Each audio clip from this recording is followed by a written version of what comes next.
HCC MovieMakers Academy movie reviews, a continuing review on our segment of movies that are sort of older that we feel deserve kind of sci-fi horror. See the light of day. We'll probably branch out.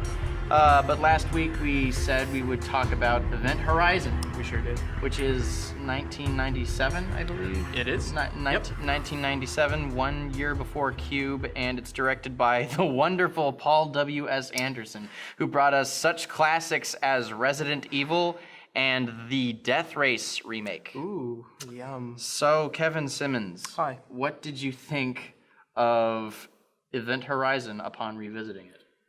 Well, that's the point. So, I watched this film when I was younger, something of like the effect of 15. A much more cynical Kevin, and when I watched this, I was just hating everything about it. Recently, when you were rewatching it? I don't know what it is, but like in review, I love this film. I thought it was great. I don't know why. See, this is the type of movie that if you have a really cool story and a really bad director, you end up having. Paul W.S. Anderson has never gotten better with age. No. This is handily his best film. Yeah. It's handily his most bearable movie, but there are certain aspects that I feign to sit through. It's so bad. Oh, sometimes. absolutely. Yeah. And you even see like the W.S. Anderson isms pop out here and there. You know, the all the way down to the end credit music. Oh God, that was like as soon as I heard it, was like, yep, that's Paul Thomas. There we are. That's That's the Resident Evil Schlockmaster. God. Yeah. So this movie is about a group of people who venture out to Neptune in the year 2047. Yep. They're searching for a lost spaceship that disappeared 7 years prior, called the Event Horizon, and apparently, yes, there we go. And apparently it had some sort of weird drive core that can open black holes. Nobody really knows why it disappears, but Lawrence Fishburne and Jolie Richardson and the great Sam Neill doing his best. He's still doing Grant from Jurassic Park. He's still a little twisted, but still Grant. He's still sort of doing his role from Possession. That's a movie we need to review, by the way. Next week, we found it. We'll get with me. I'll show you Possession. But they all venture out there to Neptune to figure out what the heck happened with our big fancy H.R. Giger designed ship. Oh yeah, God, that's one thing got to bring up. The set design is terrible. Absolutely. This movie wants to be Alien. It wants so bad to be Alien. Everything about it. It wants so bad to be Alien, but it ended up being like Hellraiser. Wow, I wouldn't even give it that much. I don't know what it is. Like Hellraiser light. The most Hellraiser it gets is like in cutaways. It takes so much, and I feel such a personality with the actors and whatnot, but it somewhere in it got all lost in translation. Just wanted to be another Alien, Hellraiser, this H.R. Giger design kind of film. This guy thought he was doing something spooky. Yeah. And instead, you ended up with something weird and and off-putting, but not so much in a bad way. Quite similarly to Cube, this movie is saved by its concept alone. It's very original for its time. It's essentially what birthed Dead Space. Absolutely. Oh, yeah. And, right to its core. Because of this neat concept of these astronauts going out to find this ship that's been through the deepest reaches of the universe, it's managed to sort of last over the years. Well, you know what I think it's interesting? It's, I haven't seen a horror film that's willing to take it to this much of an extreme. I don't know why. I saw another movie recently called Pandorum. I'll check that out. But it's very similar to this movie. I just like how, there are elements to this, if you pulled back all the sound and, I don't know, I guess the circumstance, this kind of becomes an action film in disguise. Yeah. There's, sequences where Lawrence Fishburne's character, Miller, is saving Lowbear from depressurizing into And it's space. like this weird, Matrix-style, He's just pushing himself through pushing space. through, and there's, like slow motion, and you're thinking, oh my god, he's trying to turn this into this weird Matrix-y... Again, the W.S. Andersonisms are coming out in those kind of scenes. He never really lost it.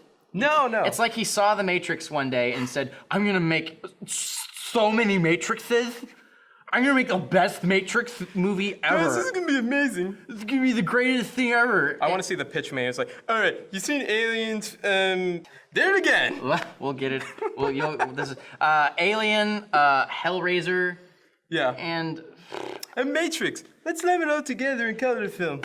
And you get a weird cluster fudge. It really was saved, but as much as I do make fun of Neil Grant, what was it? Neil wow, now I've lost Sam Neill. Yeah. Sam, and he's basically been the same person throughout all his films, give or take a variation.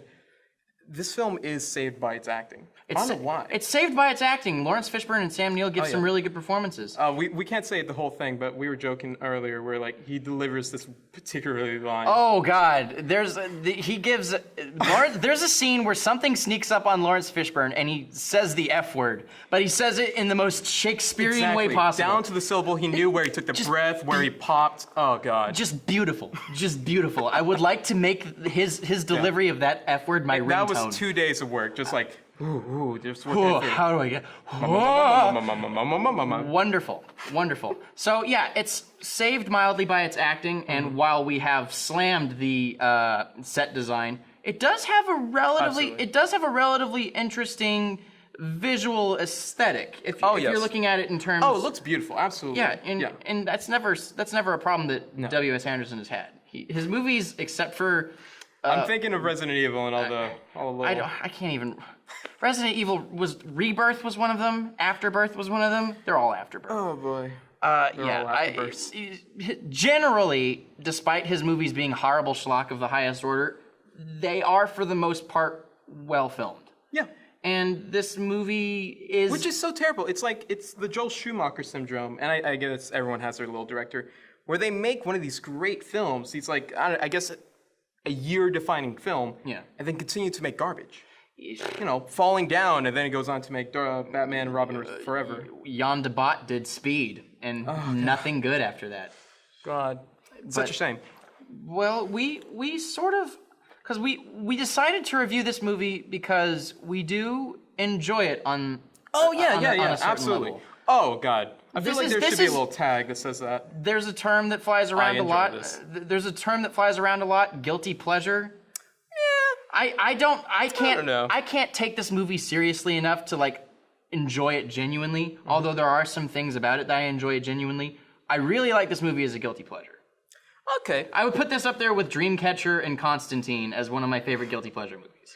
I will say legitimately, I did like it as a horror, sci-fi, and all that kind of jazz, but I don't know. You could definitely say it is guilty pleasure. There are moments that just kind of grab you in that cheese way. It's a complete mess, but it's a totally engaging mess. And I've seen this movie 5 times. There are a lot of great movies that I haven't seen 5 times. That says something. I don't know how else to say it. If you haven't seen Event Horizon, give it a look. It's Paul W.S. Anderson's best film. Absolutely. What would you give it on a scale of 1 to 10? Ooh, definitely an 8. An 8? Yeah, I mean, if you ask 13-year-old Kevin, 5, but like, now matured Kevin, 8. Okay. I don't know. That's weird how your younger self is less cynical. I know, it's so weird. Oh no, it's a different cynic. Okay, okay. Oh, I would give it a 6. All right, well, that's fair.